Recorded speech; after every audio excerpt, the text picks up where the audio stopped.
Iran's minefield strategy, the silent weapon that could freeze global oil, how Iran learned to fight America and Israel without quite fighting them at all.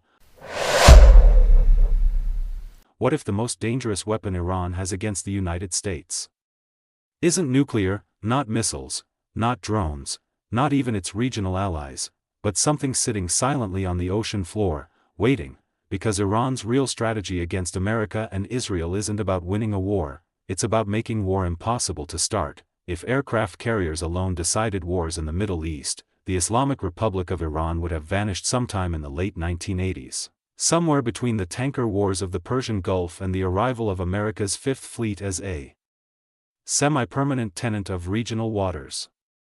Yet Iran did not vanish. Instead, it adapted. And adaptation, not confrontation, has become the essence of Tehran's strategy against the United States and Israel. Iran's leaders have spent 4 decades learning a simple lesson: they cannot defeat their adversaries outright, but they can make victory prohibitively expensive. The result is a deterrence architecture built not around dominance, but around friction. It is a strategy of delay, ambiguity, and calibrated escalation. And at its quietest, most effective center lies something deceptively primitive: the naval mine. Deterrence without parity. Iran's central strategic dilemma is obvious. It faces 2 technologically superior adversaries, America globally, Israel regionally, without the industrial base, alliances, or air superiority needed for symmetrical warfare. Instead of matching power, Tehran has redefined the battlefield. Its approach rests on 3 pillars: a network of regional proxy alliances, a growing missile and drone arsenal, asymmetric maritime disruption capabilities. Together, they form what might be called distributed deterrence, a system in which retaliation does not occur at a single front but everywhere at once. This is not accidental. It is doctrine. Unlike traditional military deterrence, which relies on the threat of decisive retaliation, Iran's version relies on uncertainty. If attacked, Iran does not promise to win. It promises to be complicated, the geography of inconvenience. Iran's map is more powerful than its economy. The Islamic Republic sits astride the northern rim of the Persian Gulf and overlooks the Strait of Hormuz, through which 1/5 of global oil supply still passes. This geographic leverage compensates for its lack of blue water naval power. Tehran does not need to control the Gulf. It merely needs to make it unpredictable. Enter the sea mine: cheap, difficult to detect and psychologically potent. Naval mines are the ideal weapon for a state seeking escalation without open confrontation. A single damaged tanker can shift insurance markets. A handful can rattle energy prices worldwide. A sustained campaign could freeze maritime traffic entirely. Unlike missiles, mines do not announce themselves. Unlike planes, they do not provoke immediate retaliation. They simply wait. This makes them uniquely suited to Iran's strategic temperament: patient, indirect and deniable. The proxy perimeter. If mines shape the maritime battlefield, Iran's regional alliances shape the continental one. Over decades, Tehran has cultivated a network stretching from Lebanon to Yemen. These relationships are often described lazily as ideological solidarity. In practice, they function more like a decentralized security belt. Each partner plays a distinct role. Hezbollah deters Israel along its northern frontier. Iraqi militias pressure American deployments. Syrian positioning secures logistical corridors. The Houthis threaten Red Sea shipping routes. None of these actors alone can defeat Israel or expel America from the region.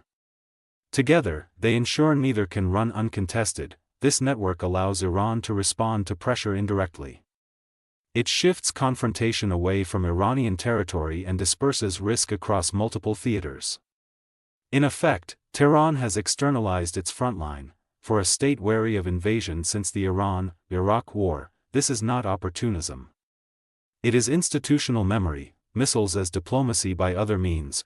Iran's missile program often appears excessive to outside observers. It is not. Without a modern air force, ballistic missiles serve as Tehran's substitute for conventional strike capability. They extend reach without requiring air superiority. They create deterrence without requiring escalation dominance. More importantly, missiles transform geography into leverage. American bases across the Gulf, Israeli infrastructure within range of long-distance systems and maritime choke points within drone reach all become part of a single retaliatory grid. The message is subtle but unmistakable: any strike on Iran will not remain local. This is escalation insurance. Missiles do not guarantee safety. They guarantee consequences, Israel and the shadow war equilibrium. For Israel, Iran is not merely a regional rival but a structural threat, a state committed to surrounding it with hostile armed actors capable of sustained pressure. The result has been a long-running shadow conflict. Israel conducts airstrikes in Syria. Iran expands logistics corridors. Israel targets weapons shipments. Iran improves redundancy. Israel sabotages infrastructure. Iran accelerates missile development. Neither side escalates fully. Neither side disengages. This uneasy equilibrium reflects a shared recognition: direct war would be catastrophic, but indirect conflict is manageable. Thus, deterrence persists not through stability, but through controlled instability. America and the cost calculus. For the United States, Iran presents a different puzzle. Washington keeps overwhelming conventional superiority. Yet superiority is different from usability. Military dominance matters less when adversaries refuse decisive engagements. Iran's strategy works precisely because it shifts conflict into domains where America's advantages narrow: maritime disruption rather than naval battle, proxy warfare rather than interstate war, infrastructure targeting rather than territorial conquest. The aim is not to defeat the United States. It is to make intervention unattractive. This distinction is often misunderstood in Western strategic debates. Iran does not seek victory. It seeks hesitation, and hesitation, in geopolitics, can be decisive. Mines, drones, and the politics of ambiguity. Sea mines illustrate the logic perfectly. Unlike missiles launched from identifiable platforms, mines blur attribute. They introduce uncertainty without requiring immediate ownership. They raise costs without crossing thresholds that trigger automatic retaliation. This ambiguity is strategic gold.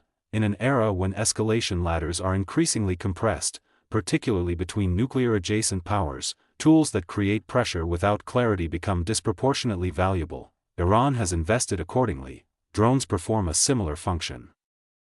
Cheap enough to deploy in volume, correct enough to threaten infrastructure and ambiguous enough to complicate attribution, they allow Tehran to operate persistently below the threshold of open war. Together, mines and drones form the backbone of Iran's gray zone deterrence doctrine. Why the region stays fragile. This layered strategy explains why the Middle East stays one of the world's most combustible geopolitical theaters. Deterrence normally stabilizes conflicts by clarifying consequences. Iran's model stabilizes by obscuring them. Each actor understands escalation is dangerous. None fully controls how escalation might unfold. The result is a balance sustained not by trust, but by mutual uncertainty. Iran's network ensures retaliation can occur anywhere. Israel's doctrine ensures threats are preempted early. America's presence ensures crises are still global rather than regional. The system functions, but only just. The paradox of success, ironically. Iran's strategy has worked precisely because it has not been assessed in full-scale war. By convincing stronger adversaries that confrontation would be messy, expensive, and unpredictable, Tehran has preserved regime survival without achieving strategic dominance. It has substituted resilience for victory. This is not the strategy of a rising power. It is the strategy of a persistent one, yet persistence can be powerful. Especially in a region where time itself is a weapon. So long as mines are still unseen beneath shipping lanes, missiles remain hidden in hardened silos and proxies remain embedded along contested frontiers, Iran's deterrence architecture will continue to shape the Middle East's uneasy equilibrium. Not by winning wars, but by ensuring they never quite begin.